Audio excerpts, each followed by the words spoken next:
ესე იგი, ჩემო ნიკოლოზ, ამდენი ხნის პაუზის შემდეგ, აი ამდენი ხანია პრემიერით არ ყოფილა ჩვენი მეგობარი. გიორგი, მოდი ჩვენთან ერთი. აბა, ბიჭებო. ესე იგი, შრომისა და გარჯის.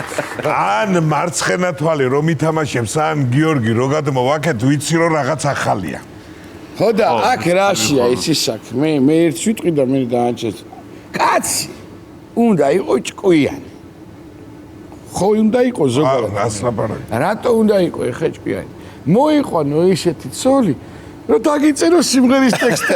იქნები გემრიელად რა, რაღა გინდა. ურმე როგორი ნიჭი აღმოაჩნდა ამ სოფაში. შენ დააწყებინე ლექსების წერა, ხო? ხო. ნუ შესაბამისად ხელი თუ არ შეუწყო შენი არსებობით. რა ხდება? აბა ვითხარ. ჩვენიერი სიმღერა გამოვიდა, ნუ მუსიკა ქავერია, როგორც ვიცით ხოლმე. როგორ ხდება ხოლმე? ანუ ტექსტზე ხა ვიმსჯელეთ რომ ვინ როგორ არაირად და ნუ სამძებნაში ერთ საღამოს მივედი სახლში და მითხრა რომ უკვე დაწერილი მაქვსო ტექსტიო ამ მუსიკაზეო და მადლობა სალოს ესეთი კარგი, ესეთი აზრიანი ტექსტისთვის თბილისზე, სიყვარულზე, ურთიერთობაზე, დალევაზე და ასე შემდეგ და ქეიფს. ესე იგი, შენ სიყვარულზე წერდა რომ მოიყვანა და დალევაზე დააწყები და სახლში რომ მივედი გაშალებეთქის უფრა და მერე უკვე მიამატა ტექსტს. ბიჭებო, მოდი რა გავაკეთოთ პრემიერა, მაყურებელი ამდენი ხანია თხოვს გიორგი რაშება, გიორგი.